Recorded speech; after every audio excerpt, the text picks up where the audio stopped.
I'm here again with you.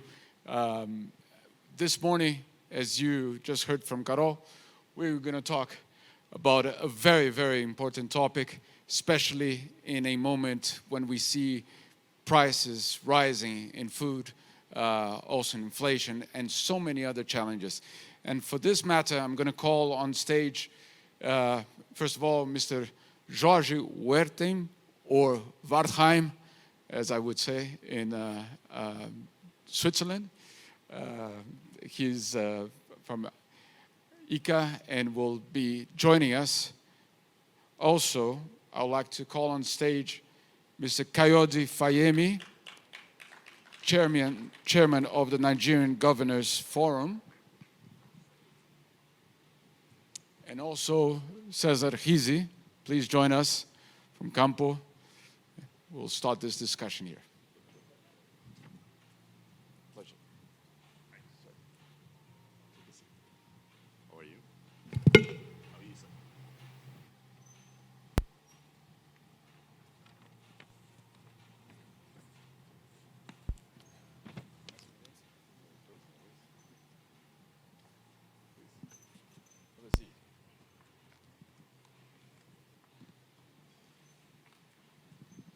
So thank you all for being here from so many different places.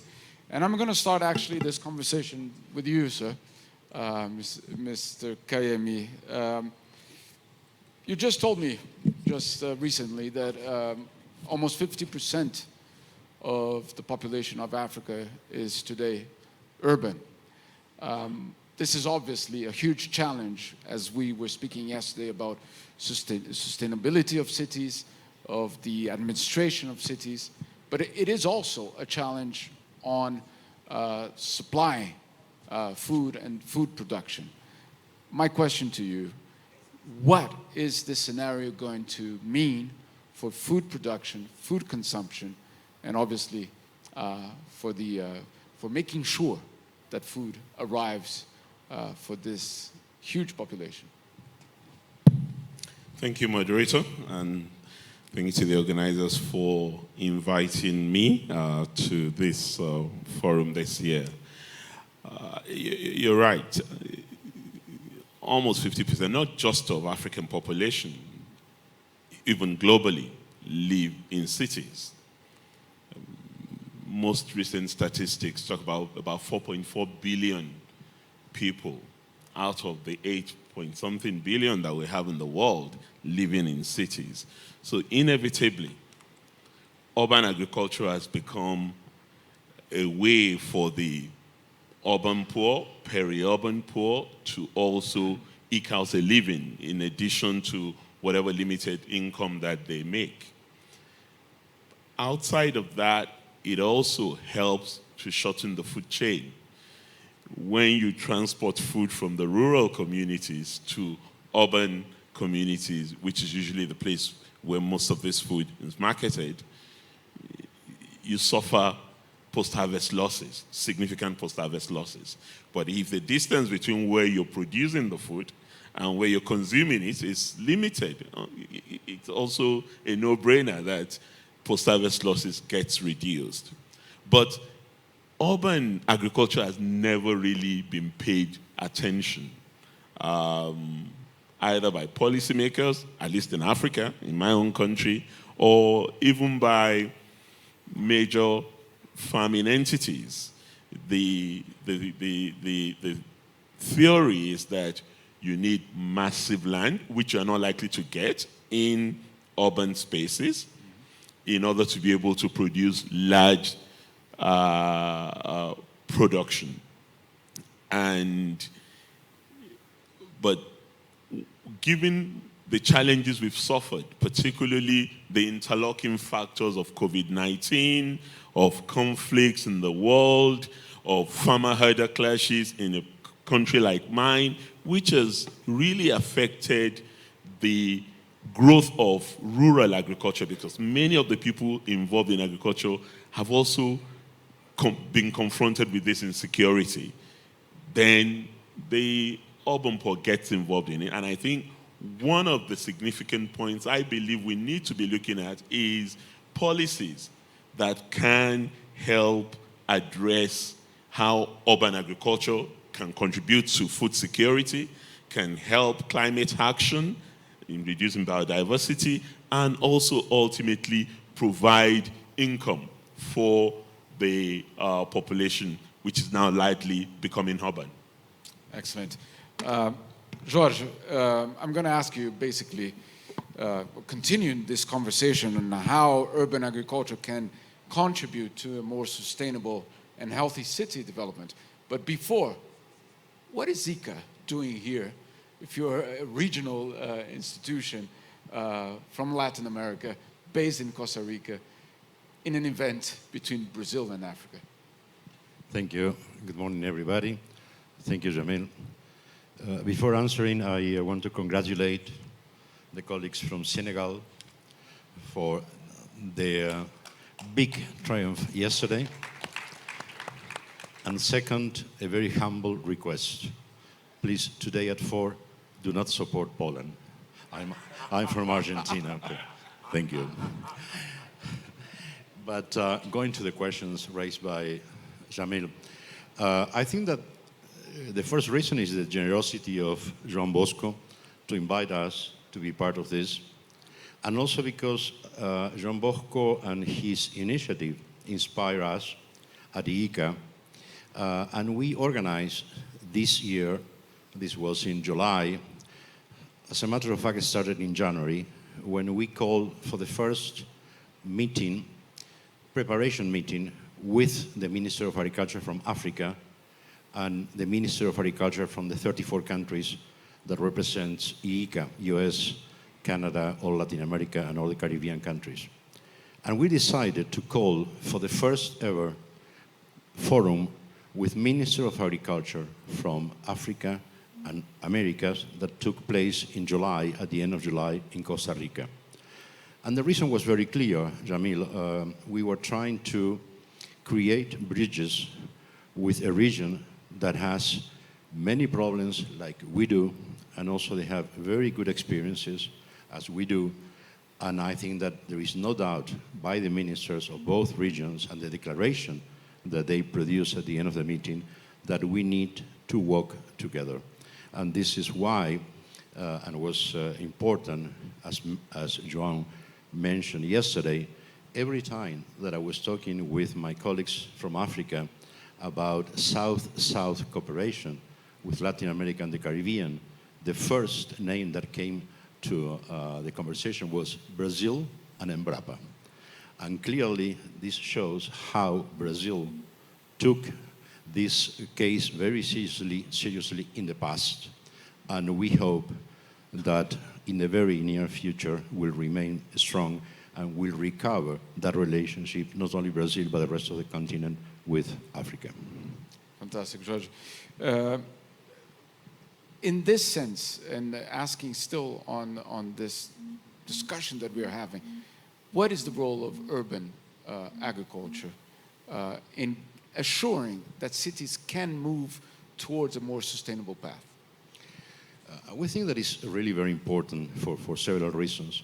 For all the reasons that we can clearly come out the importance of, in a moment of tremendous food insecurity in the world, because all what is happening, invasion, war, prices rising, fertilizer prices rising, became more crucial, the problem of food insecurity.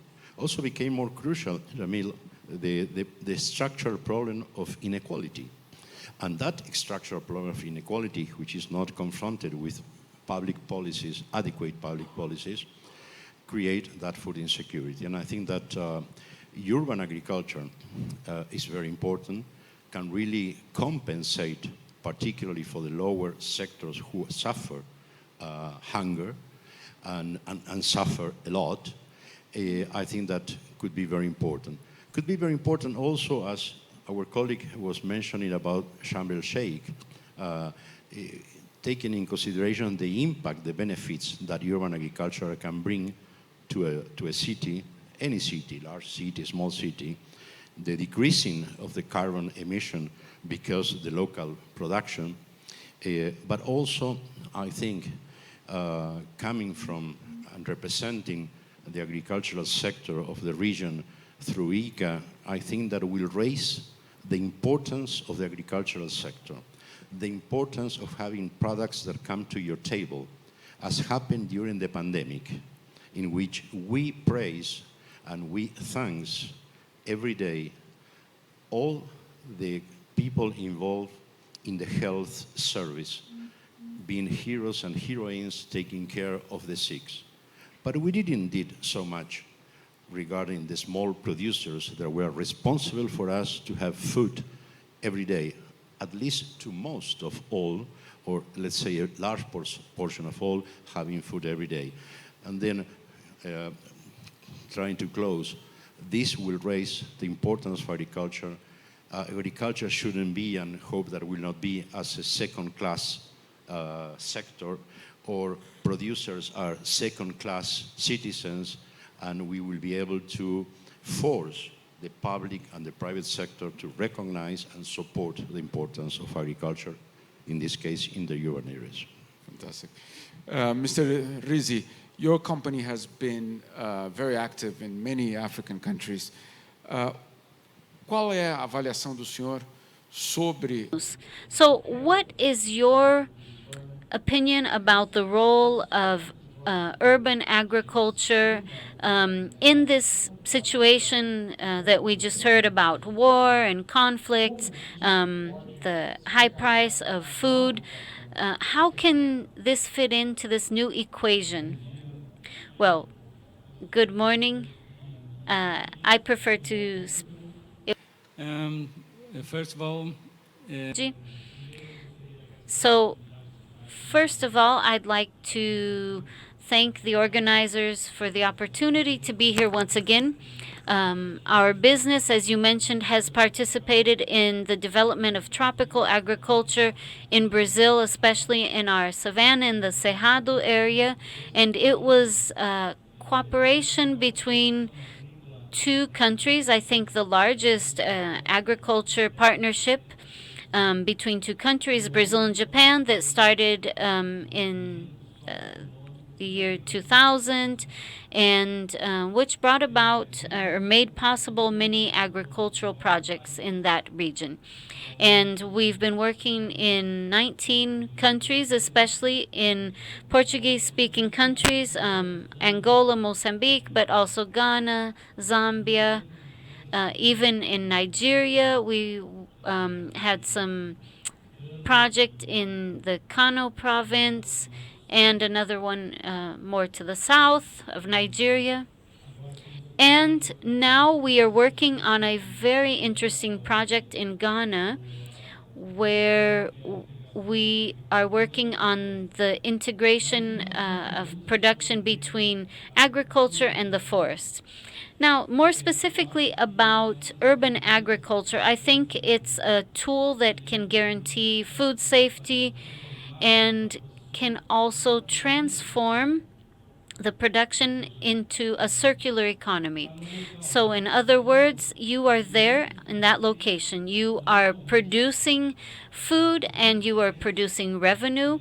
You are offering fresh fruits that have high added value, especially when it comes to some leafy vegetables, and we are able to produce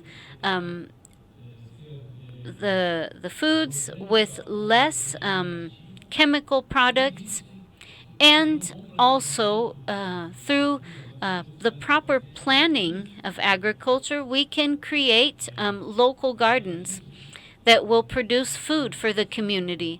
And if you can integrate that to the forest with the trees, you have a very low carbon emitting agriculture in urban areas. And that also means that you will be producing locally, so you eliminate costs with transportations. And if you deal properly with the waste, if you have a selective disposal, you can use the waste again as fertilizer to fertilize the soil.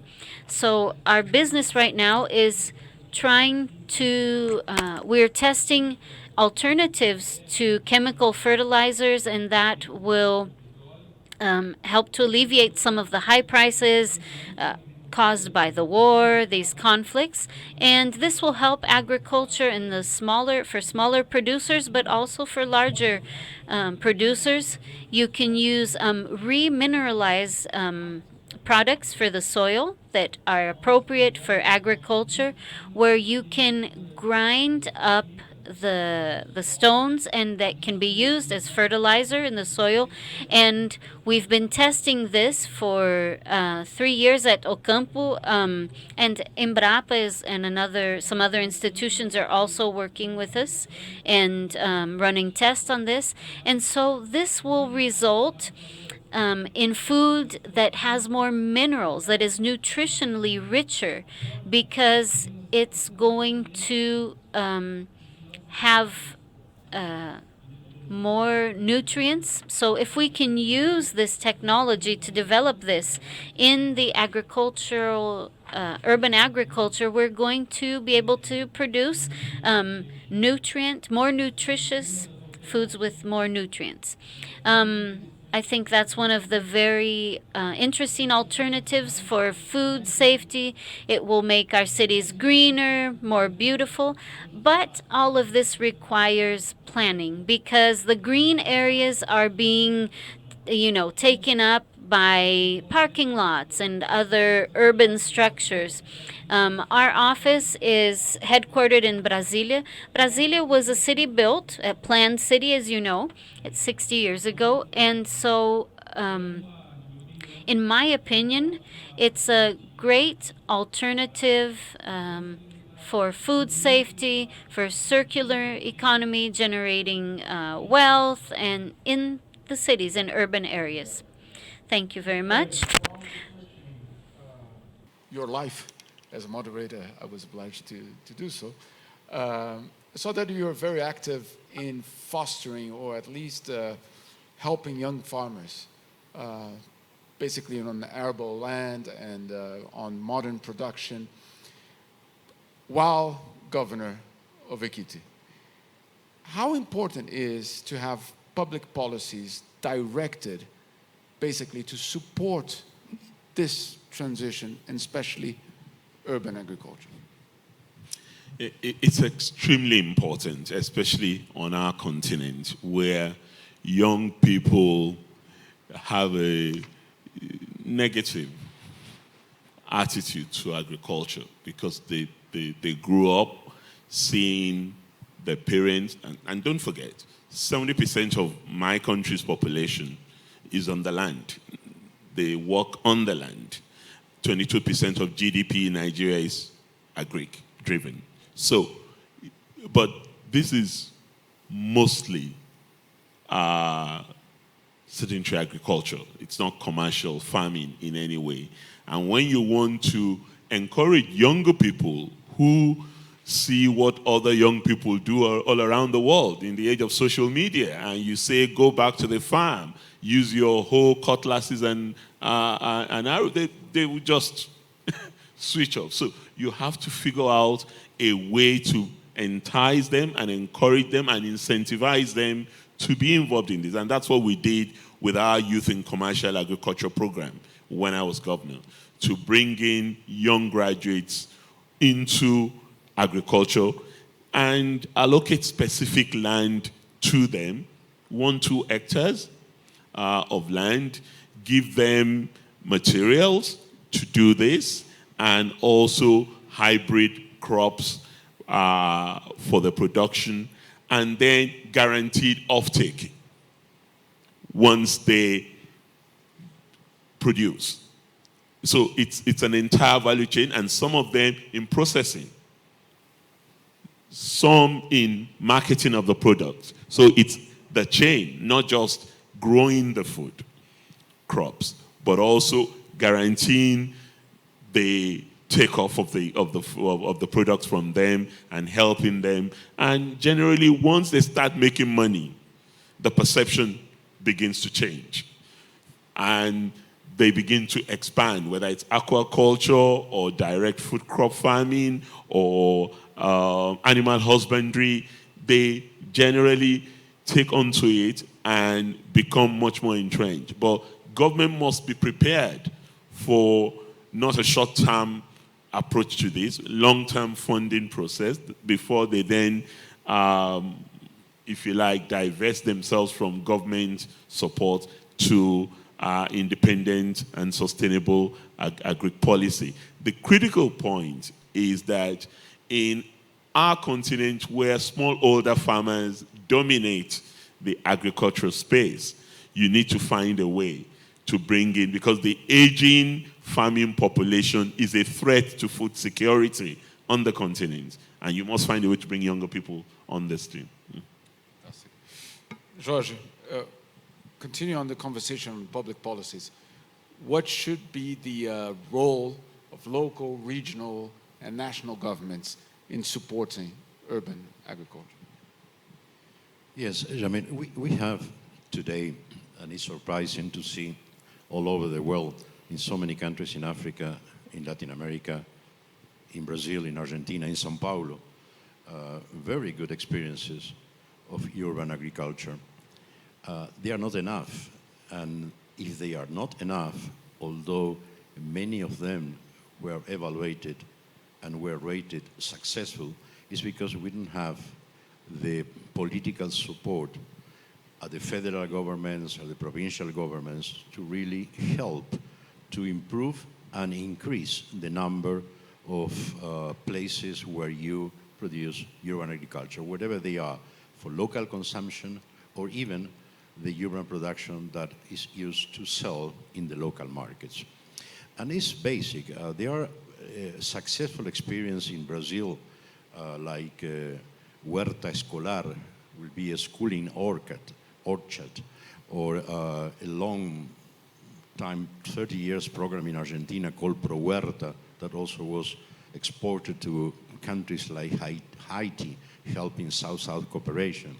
But those are efforts that they don't have a continuity and basically a long time a public policy support for the next 10, 20, 30 years. And I think that it's important to have that. You cannot ask the urban people to be able to produce vegetables in their area without giving some technical advice, and it's absolutely needed. And you need also to support with seeds they cannot buy by themselves because they are very poor sectors of the population. Then public policies should include all those aspects that basically are absent. And here a comment, Jamil, which is an example in Brazil and in other countries. Why we are not able to use places like the schools in the urban areas to be local producers of vegetables, means the so-called urban agriculture. As the governor was saying, this will create an interest by the young people, a knowledge by the young people about the importance of agriculture. They will involve themselves maybe in the urban areas, and even if they are supported in the rural areas for larger production, then the schools plays a tremendous role that we are not using them, because also it's a multiplier, has a multiplier effect in their own family. Then I think that thinking about the schools and trying, as Brazil has been doing, to have that type of involvement will be a must for urban agriculture. And I am not going to talk here about all the importance aspects of climate change, which I think that has been mentioned, and I don't want to talk very long. I only want to make a comment. When I was mentioning the organization of the meeting with Africa, I forgot to mention that this has been done with the African Union and with AGRA. Thank you. Thank you. Mr. Hizi, if you could tell us, you work both in Africa and Latin America, also in Asia. What are the similarities of, let's say, the challenges of urban agriculture in these two regions of the world, and what are the differences? In Portuguese, okay? Yes, yes. Um, Well, just regarding the challenges, I see that just like our colleague mentioned, we need more support to technical assistance in rural settings. And on top of that, more support with some production means such as providing seeds and equipment.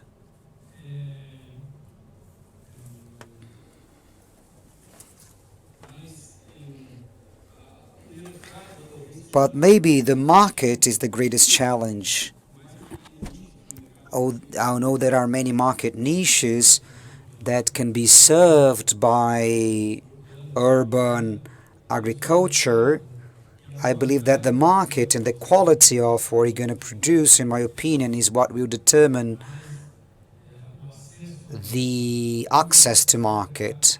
How can you access market that wants to have a different product that might add more value, or it has a fair trade type of product? So I can see that in Brazil, in some of big cities, we call the green area that is around this green belt around the great biggest cities. This is where the leafy vegetables are consumed by the cities. And this is almost like a barrier or a challenge to have a more urban agriculture in smaller public spaces. From the countries that I know in Africa and their big cities, I can see some challenges because most of the urban spaces are already occupied by some sort of activity. So maybe unless these vertical farms and buildings that are implemented around the world, I can see that maybe there is more space and possibility to have good agriculture is something that called peri-urban, which is close to big cities due to the lack of spaces and or lack of planning. So these are some points that should be taken into account that might decrease or increase this attractiveness. And of course, a revenue, we need to have that, otherwise people won't work without being paid well. To the public, I would like to ask the three of you, gentlemen, a question more broadly about agriculture.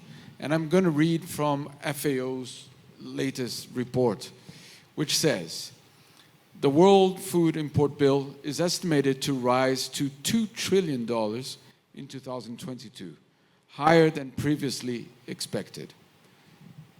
The new forecast presented in FAO's Food Outlook would mark an all-time high and a 10% increase over the record level of 2021. The bulk of the increase in the bill is accounted for by high-income countries, due mostly to higher world prices, while volumes are also expected to rise. But economically vulnerable countries are being more affected by the higher prices. For instance, the aggregate food import bill for the group of low-income countries is expected to remain almost unchanged, even though it is predicted to shrink by 10% in volume terms, pointing out to a growing accessibility issue for these countries. So how to close this equation in a world where we don't see an end to the war in Ukraine, that we still feel the impact of the pandemic, and obviously supply chains are being rediscussed. How to fit all of this in our discussion? Who wants to start? Governor first. Well, this is the challenge of the times, and one critical pathway, in my view, is that every country must strive towards food sufficiency as much as possible. But I know that that's not just a theoretical construct. It's something that must be practically delivered on the ground. And where it is not possible, then either due to climate issues or conflict or a variety of other things, there must be ways in which institutions that are responsible for managing this, FAO being one of such, should forge complementarities between countries that have surplus production. And I think one of the things that the UN did, the grains arrangements, following the Russia-Ukraine conflict, may well be a model to look at on a broader scale, even though the success of that is not fully assessed yet. But clearly we need to look at partnerships. But countries themselves, particularly in Africa, where we have more of the arable land that is not being utilized, must figure out how to play a much more active role in food production and food security. That clearly is something that I know we're doing in Nigeria, in grain production, particularly rice, which is a staple that almost everybody consumes in the country, yet the rice importation used to be a larger portion of our food bill in the country before a ban was placed on it in order to encourage local producers. And you have many, even in the urban sector, Lagos State, our most populous city in Nigeria now, is currently putting together, I think it's a 32-ton metric ton rice mill, which clearly would have produced enough for the population in Lagos. And this is happening in other parts of the country as well. So increase in local production, partnership with countries, and understanding via regional bodies, ECOWAS, African Union, EMBRAPA, FARA, a whole range of these institutional partnerships already exist, but they need to be enhanced in order for us to get what we want out of this. Because clearly, it's unacceptable. The State of Food Security Report 2022 says about 858 million people in the world go to bed hungry every night. Now, that cannot lead to a fairer world, and we need to do something about that. Fantastic. George. The governor said a partnership among the countries. Totally agree. And more than that, I think, as came out clearly in the discussions that we have when I was referring to the African and American meetings, partnership among regions. And here, Africa and Latin America and the Caribbean, in this big problem that Jamil showed to us, are part of the solution, and they are not part of the problem, as they try intensively to make us believe, regions, Africa, Americas, that we are part of the problem. We are not. And also we are part of the big solution of feeding the people, and we are part of the solution of really diminishing the problem of the carbonization. But I think that we need to stand together, not only by countries, but also by regions. We need to stand together because if the prices are as they are right now, but also we saw a little decrease in international prices in the last couple of months. We also need to fight against the restrictions that they are trying to impose to both regions for the exportation of our products. And this is handled by those ones who try at the same time to help us.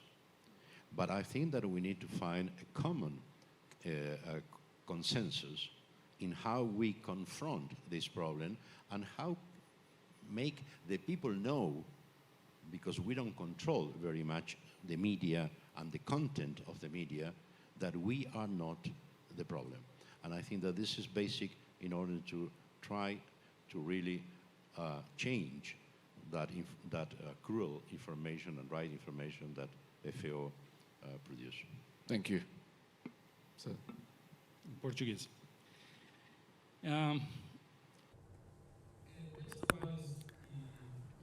So based on the work that we have done and also on our company's experience, and we have also implemented here in Brazil in 1978 to 2001, 41 projects on commercial agriculture, medium scale ones. And out of these 41 projects, 243,000 hectares became an area to produce food, and most of them irrigated.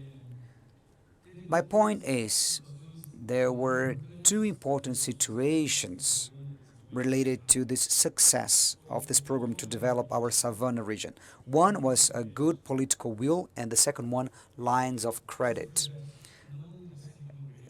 This project didn't receive grants but funding, and on top of that, we that implemented it, we would monitor it for 5 years, providing technical assistance and also using all the technology that Embrapa developed. And this was a cooperation between Brazil and Japan at that time to develop agriculture in our Savannah region, in our Cerrado. And this is a result of, again, political will that in the 70s were there. And yesterday we pay homage to the former minister, Alisson Polinelli, that won the World Food Prize, and also he competed for the Nobel Prize last year. The minister Polinelli, during his administration, he structured Embrapa and he sent 2,600 young people from these agrarian sciences to the best universities across the world, with this commitment to come back to Brazil after they graduate and also build this tropical agriculture. That's why I said good political will, line of credit, and technical assistance is what can truly transform our situation. We have provided service to the African Development Bank, and we had the possibility to produce good documents by this African Development Bank, and FAO talks about that in the Savannah Guinea region of Africa. They have similar characteristics with our Cerrado, our Savannah here. Similar situation. And this African Savannah has thousands of hectares. So the area of food production of Africa can happen there as well. Here in our Savannah, we have 200 million hectares, and 120 million hectares can be used for agriculture. And currently, the agriculture here is of 33 million hectares. So you can see the huge potential to produce food that Africa has, 200 million hectares there. And with just the use of some best practices can truly transform that. And we took 40 years to develop the sustainable tropical agriculture, can be reduced in a few years, through partnerships between Brazil or South partnership, to develop this kind of tropical agriculture in the African continent. In my opinion, this could be also a Brazilian policy to change, diplomatically speaking, try to see this from a different perspective.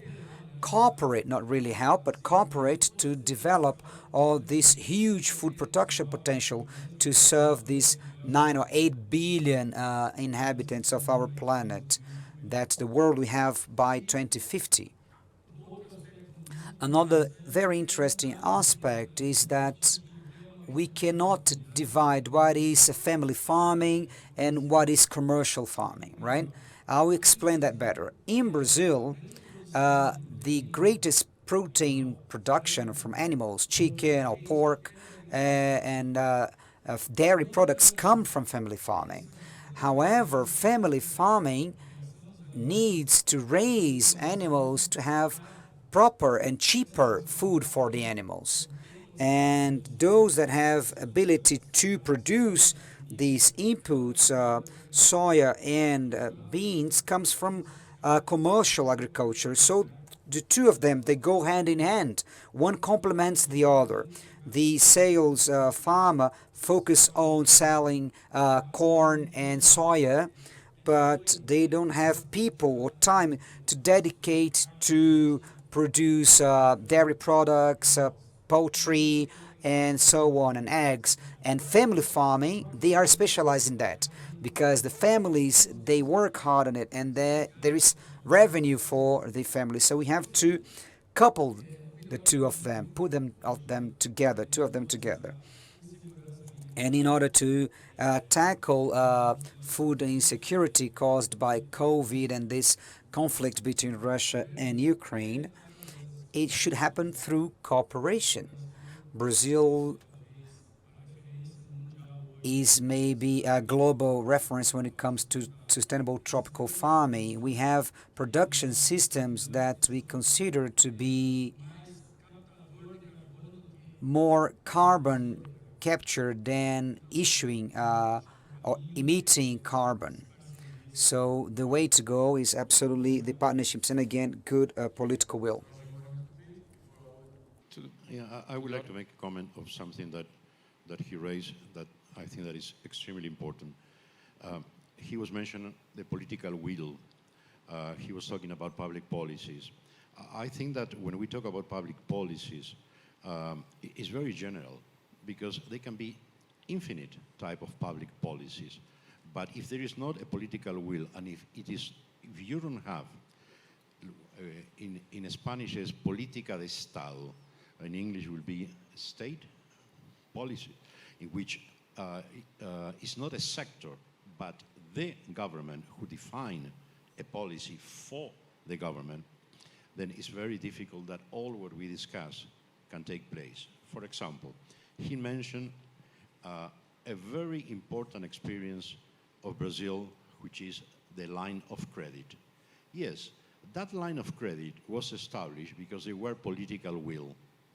But that line of credit, besides all the governmental changes in Brazil, remain as a country policy that remain helping the producers.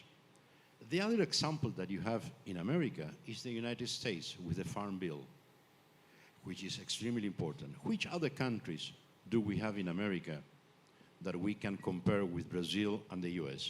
I know none. And this is extremely important because we have so many countries, like in Africa, they're so important in agriculture, but they don't have a country policy that remain for the next 10, 20, 40 years.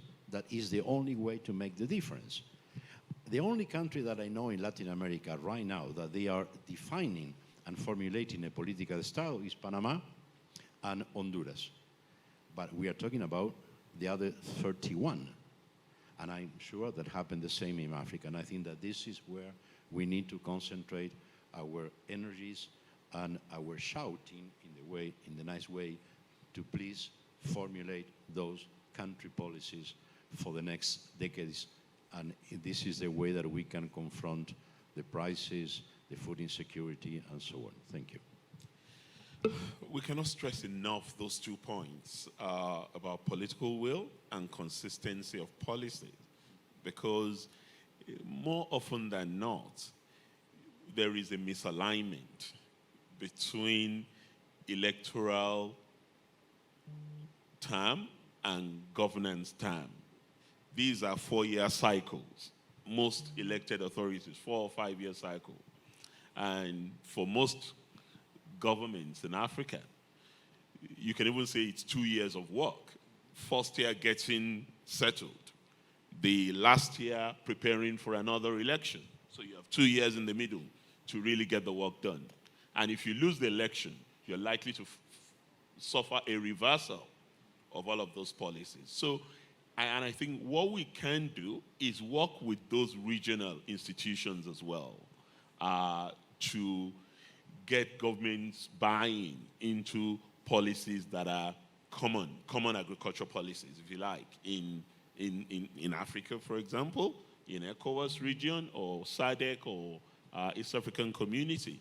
But I think it's also important as a takeaway from this very, very important forum that we have for the incoming administration in Brazil to make this a state policy, to utilize its vantage position in agriculture around the world to say, look, this is one area we want to impact significantly in Africa. Embrapa, we all know in Africa, but a lot more can still be done by Embrapa on an institutional basis and on a country-by-country basis, so that would be Brazil's big ticket contribution to the continent.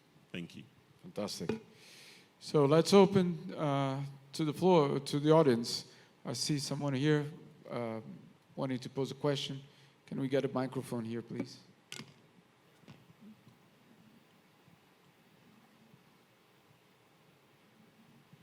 And you can ask about Lewandowski too. George is a specialist on the Polish team. On the Polish team, you're a specialist.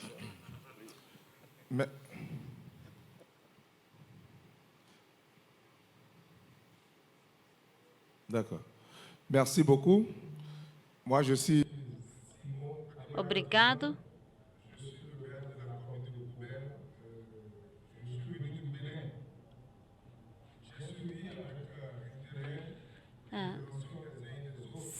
Sorry, okay, now we have the French translation. So, we have these different values. Regarding food security also, it's also a very important topic. So I'd like to ask the president of the forum about this aspect. He said that young people no longer want to participate in agriculture. And I think related to that, we are aware that people need to be interested. Everybody seems to have that political will to make policies, but we need to encourage young people to get back to agriculture. And we know all the needs that we have in this area. We need to guarantee food security, guarantee that we will have food on our table. And we need to create favorable conditions for people. So when people are employed, they have good salaries. So food producers, farmers need to have the same financial guarantee. If we know that agriculture can be seasonal, but we need to guarantee that they have the same gains throughout the year. I know that since 2016, everyone is aware of the participation of our country in the agricultural sector. And as our country, Benin, is trying to position itself as a country that has understood that we need to get back to focusing our agriculture. In the past, it was only the Department of Agriculture that paid attention to this sector. But now we have local agricultural development agencies. One is responsible for the cotton production, the other for corn production. So each one specializes in one commodity, in one crop. And the government has gone beyond. So today we have that political will to build agricultural schools in all of the communities in Benin, where young people will learn about agricultural practices, so we can get back to strengthening our agricultural sector. We've talked about urban agriculture also. Our colleague from Nigeria said recently that we need to think about the transportation of food, for example. In Benin, at the moment,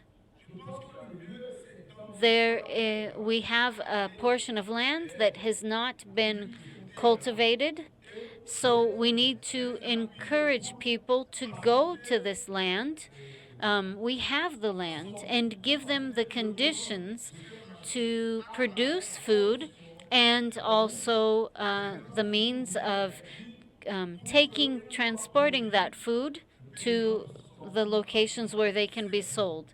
An improvement in the road structures so that these agricultural products can circulate around the country. He said that it's also important to motivate people to go back to working in agriculture. You need to motivate the young people, the population, but it's also important to find markets where these products can be sold. Now, it is also necessary to find locations, the markets, where these products can be sold. And as I said, we are positioning ourselves as a country. And if there are partnerships that we can enter, that we can offer to people who, if we can lend a hand to reach out to people who can become producers, we need to do that. We must come together to produce the food, and also find ways that we can sell these products. We can need plants where we can transform these food products. We have some local initiatives. In my community, for example,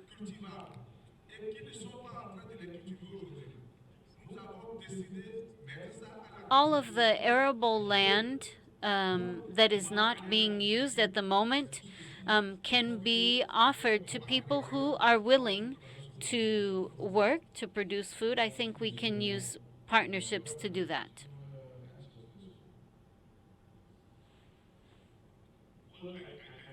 Brother from Benin is basically stressing the importance of incentivizing young farmers, state policy being much more serious. And in Benin, I mean, this is something that I am aware they've been doing. Father Nyamjo is a very popular Catholic priest who has done a lot in encouraging young farmers and training them on this. And it's become something that is even been replicated in other parts of the continent by the father. And I do agree with him. We've also followed this line of credit approach that George was mentioning. In Nigeria, we have what we call the anchor borrowers policy of the current government, which lends money at very, very attractive rates to local farmers to produce. But the challenge with that has been repayment. So we need to figure out how to ensure that repayment also aligns with what goes out so that there will be more money for these schemes to operate on a sustained long-term basis. Otherwise, if you lend money out and it really doesn't come back, you deprive others who are likely to benefit from this in future. So we need to find a structure that is responsive and attractive to local farmers, but also incentivize local banks to do this on a sustained basis. But the most important is consistency of government policy. And if we don't achieve that, it's going to be difficult to encourage young farmers, to encourage long-term food security policy in a manner that urban agriculture could be as successful as commercial farming. I like the point that he made about not separating commercial from family farming, because in most places there's always the false notion that for agriculture to be successful, you need to be big and commercialize it. Yet, in many of our countries, it's smallholder farmers that sustain agriculture. They're the ones that produce the largest amount of food because what they do may not be as scalable as commercial farmers, but commercial farmers are few and far between. There has to be a partnership in which commercial farmers can guarantee offtake from the local producers so that that partnership then sustains a larger agri framework. Thank you. Thank you. Anyone else would like to take the floor? Yes, there's a question all the way in the back.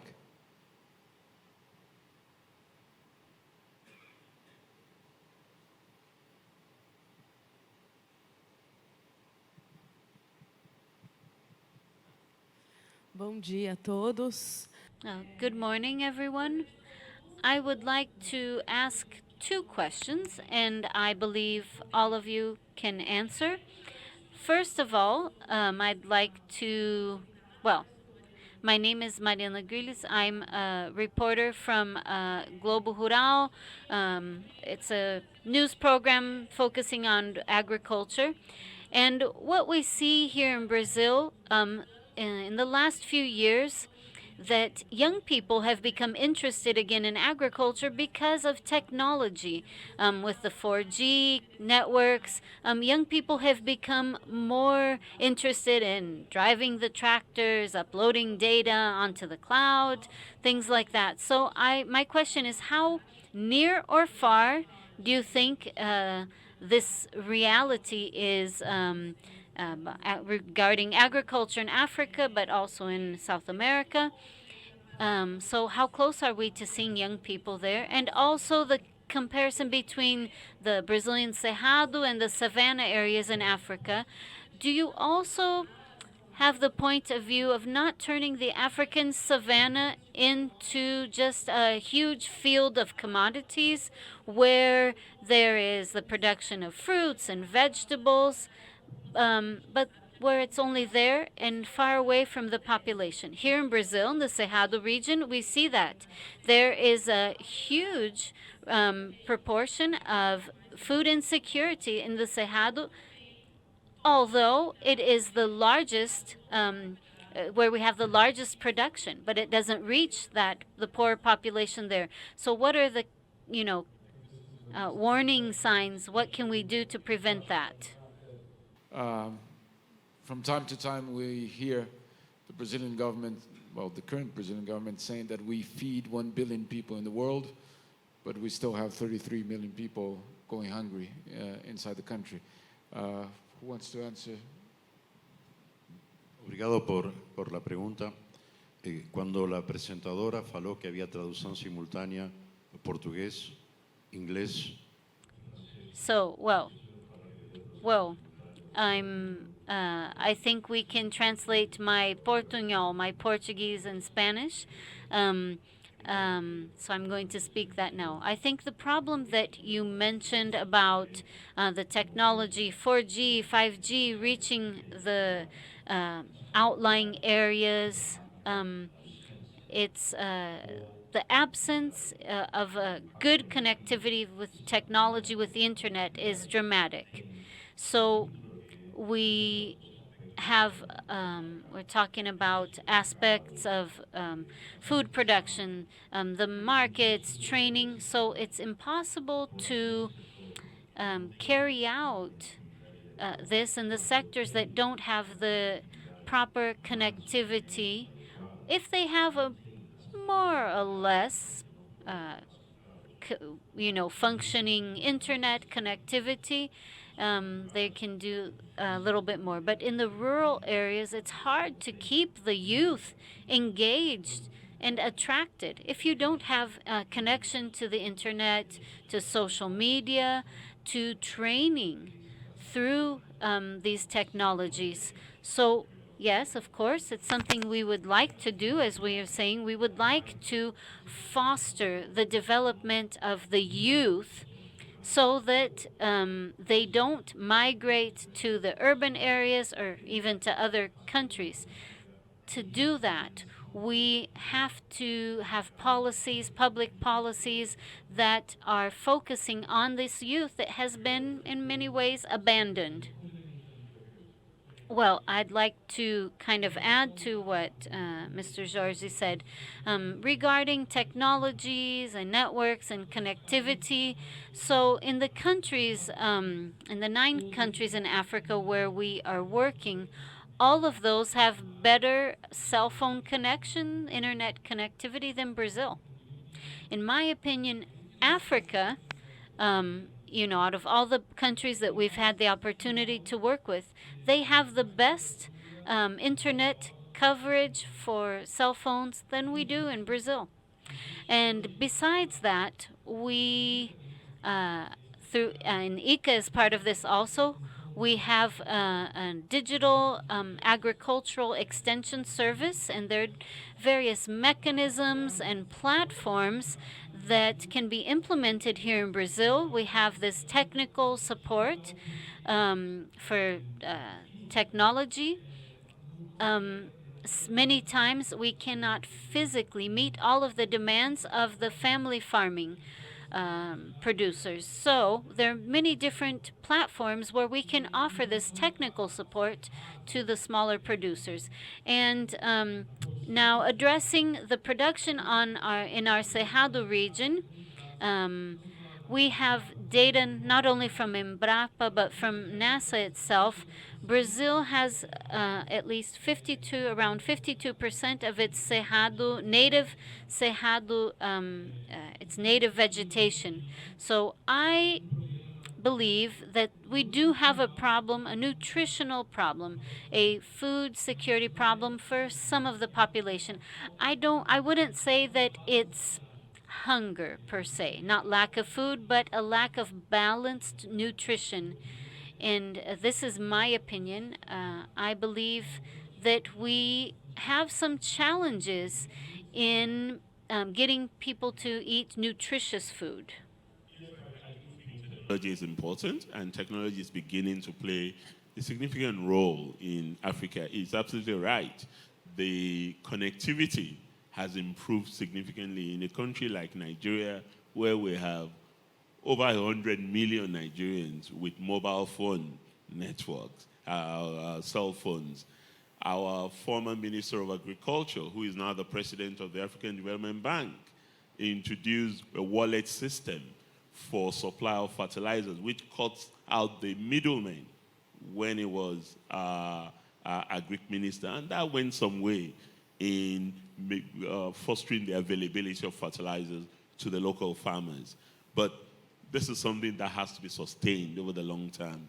Technology is not going to be the magic wand that solves all of the problems and that would bring in the younger people, but it will play a significant role. And agri-technology is increasing in the continent. Thank you.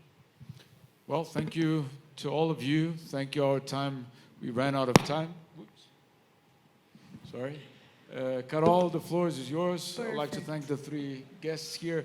And just to complete what Jorge said, at 4 o'clock, we're all going to cheer for Argentina. But when we reach the semifinal and we play against Argentina, then the magic is over. Is that okay? Why should we talk about the future? Let's talk about today. Please, Argentina today.